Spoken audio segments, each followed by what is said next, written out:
আপনারা কি এটা বুঝতে পারতেছেন যে কি করতেছে আমার শ্বশুরে? আমার শ্বশুর এখানে মাটিগুলা মানে পানি দিয়ে নরম করে নিতেছে। এখানে হচ্ছে আপনার ওই যে রস জাল দেওয়ার চুলা আছে, এই চুলাটাকে মেরামত করব।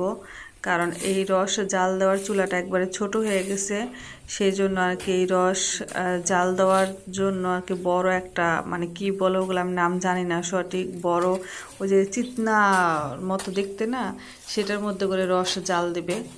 আর এই রস জাল দেওয়ার জন্যই কিন্তু ছোট চুলা হবে না, বড় চুলা ব্যবহার করতে হবে, সেই জন্য চুলাটাকে ভাঙ্গা বড় করতেছে। এই পাশে কিন্তু আমাদের বাইরের সাইড, আর এই পাশেই ছিল হচ্ছে গরুর গোয়ালের ঘর।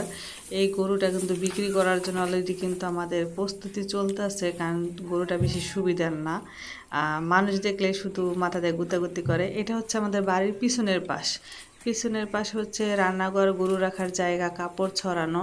বিশেষ করে এই জায়গাটা একদম পুরা ফাঁকা ছিল, এটা মাটিতে ভরাট করছে।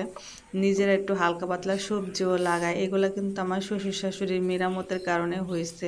আপনারা তো দেখতেই পারতেছেন। গাছপালা এখন কলমের গাছ, আম গাছ এগুলা লাগাইছে। এগুলা লাগানোর কারণে কিন্তু জায়গাটা একটু মানে গাছগাছালি মনে হইতেছে। আগে তো মরুভূমির ধুধু মানে করতো, একদম মানে মনে হচ্ছিল মাটি আর মাটি শুধু।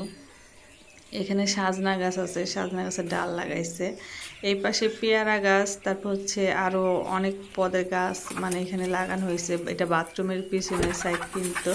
এই পেয়ারা গাছটা হচ্ছে 12 মাসের একটা পেয়ারা ধরার মানে কি বলে গাছ। এই পাশে অন্য বাড়ির একটা গোয়াল ঘর দেওয়া আছে, গোয়াল ঘরে ওরা গরু ছাগল রাখে। তাই এই তার পাশে হচ্ছে আমাদের বাড়ি, মাঝখানটা একটা বেড়া দেওয়া আছে। তো এটা হচ্ছে রান্নাঘর। আমার শাশুড়ি মা মাটির চুলায় রান্না করতে খুব পছন্দ করে, সেজন্য এই মাটির চুলাটা আপনার এই বাইরের সাইডে করছে, ভিতরেও আছে অবশ্য, কিন্তু বাইরের সাইডেও করছে কারণ বাইরের সাইডে দেখা যায় রান্না করতে সুবিধা, একটু আলো বাতাস আছে বেশি। এখানে পাশে আবার থালাবাটি মানে কালির থালাবাটিগুলো ধোয়া হয়। এই যে পাশে খালটা দেখতেছেন, এটা কিন্তু জয়সাগর বলে। এটা একসময় অনেক পানি হতো, মাছ হতো, কিন্তু এখন তো পানি নেই, শুকায় গেছে। এখানে কিন্তু তেমন কিন্তু পানি এখন পাওয়াও যায় না, মাছও ধরে না, কারণ এখানে ময়লা পানিটা ব্যবহার করে। দিছে দৌড়, মানে আমাদেরকে দেখে হচ্ছে দিছে দৌড়, মানে বিড়াল আমাদের বাড়িতে নাই, কিন্তু দেখা যায় মানুষের গুলো আসে। এই পাশটা হচ্ছে আর এক সাইড, আর এক বাড়ি আমাদের খেরের পালা দিয়ে রাখছে গরুর জন্য।